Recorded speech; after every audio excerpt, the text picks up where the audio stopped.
বাসে না জীবন ও বন্ধু জল ছাড়া বাসে না জীবন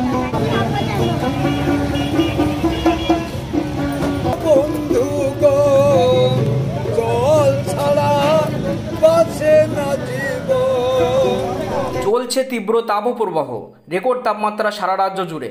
সাধারণ মানুষ ওষ্ঠাগত গরমের তীব্রতায়। তবে কৃষ্ণনগর দৌগাছি পঞ্চায়েতের বিস্তীর্ণ এলাকায় জল না থাকার কারণে সমস্যায় পড়েছে এলাকার সাধারণ মানুষজন। তাই এবার হাতে বালতি এবং প্লাকার্ড নিয়ে বিক্ষোভ দেখাতে শুরু করলেন স্থানীয় বাসিন্দারা। জলের দাবিতে দীর্ঘ 2 ঘন্টা পথ অবরোধ করে বিক্ষোভ দেখানো হয়। তাদের দাবি, দীর্ঘ 3 বছর ধরে এলাকায় পাইপ লাইন বসলেও জল এখনও পর্যন্ত এসে পৌঁছায়নি। এই গরমে সাধারণ মানুষ অতিষ্ঠ, কিন্তু পঞ্চায়েত এখনও পর্যন্ত কোনো ব্যবস্থা নেয়নি বাড়ি বাড়ি জল পৌঁছানোর জন্য। তাই বাড়ি বাড়ি জল পৌঁছানোর দাবিতে তাদের এই পথ অবরোধ এবং বিক্ষোভ। যদিও পরবর্তীতে পঞ্চায়েতের আশ্বস্ততায় বিক্ষোভ তুলে নেয় এলাকাবাসীরা। অন্যদিকে এই ঘটনাকে কেন্দ্র করে সাময়িক চাঞ্চল্য ছড়ায় গোটা এলাকায়। অবরুদ্ধ হয়ে পড়ে রাস্তার দুপাশে দাঁড়িয়ে থাকা বেশ কিছু গাড়ি।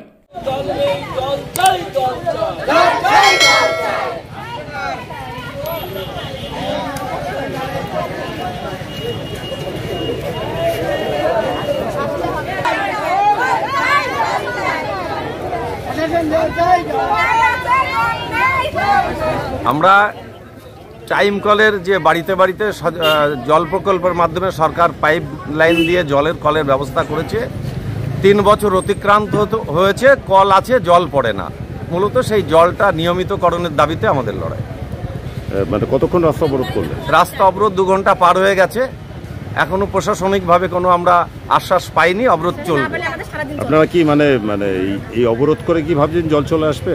আমরা অবরোধ করে স্থানীয় প্রশাসনের কানে আওয়াজটাকে পৌঁছাতে চাই এবং আপনারা সংবাদ মাধ্যম তাদের মাধ্যম দিয়ে প্রশাসনের সর্বস্ত স্তরে খবরটা পৌঁছাক, এই গ্রামের মানুষের এই বিষয়টা সুরাহা হোক। এই জন্যে আমরা অবরোধে আছি। আপনাদের কি মনে হচ্ছে, কি কারণে আপনারা জল পাচ্ছেন না?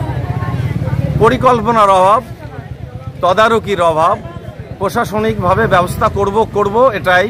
পঞ্চায়েতে ট্যাক্স বাড়িয়ে দেওয়া হয়েছে, কিন্তু জল সংক্রান্ত বিষয়ে কোনো হেলদোল নেই।